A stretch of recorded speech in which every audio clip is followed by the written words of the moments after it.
বোকাজানান আসাম ভয়েসত দৰ্শকলৈ স্বাগতম জনাইছোঁ। আজি শিৱসাগৰৰ সদ টাই আহোম ছাত্ৰ সন্থাৰ দ্বাৰা এক জোৰ সমদল ওলোৱা হয়। এইটো বিষয়ে আহক চাওঁ।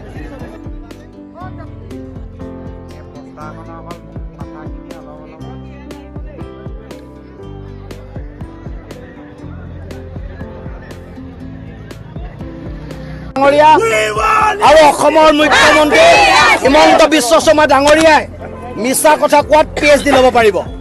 নিৰ্বাচন আহিলে প্ৰতিশ্ৰুতি দিলে যে আহোমকে ধৰি অসমৰ 6টা জনগোষ্ঠীক জনজাতিকৰণৰ মৰ্যাদা দিব। বিলখন গৈ ৰাজ্যসভাত উঠিল, এতিয়া বিলখন পাছ নকৰে। অসমৰ মুখ্যমন্ত্ৰী হিমন্ত বিশ্ব শৰ্মা ডাঙৰীয়াই আবুল তাবুল কথা কৈ এটা বিপদে পৰিচালনা কৰিবলৈ প্ৰচেষ্টা হাতত লৈছে।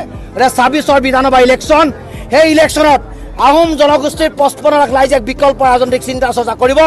লগতে 6 জনগোষ্ঠীৰ জনজাতিকৰণৰ দাবীক লৈ যি আন্দোলন চলিছে, এই আন্দোলনকাৰী ৰাইজে এক বিকল্প ৰাজনৈতিক চিন্তা চৰ্চাৰ মাজে আগবাঢ়িব।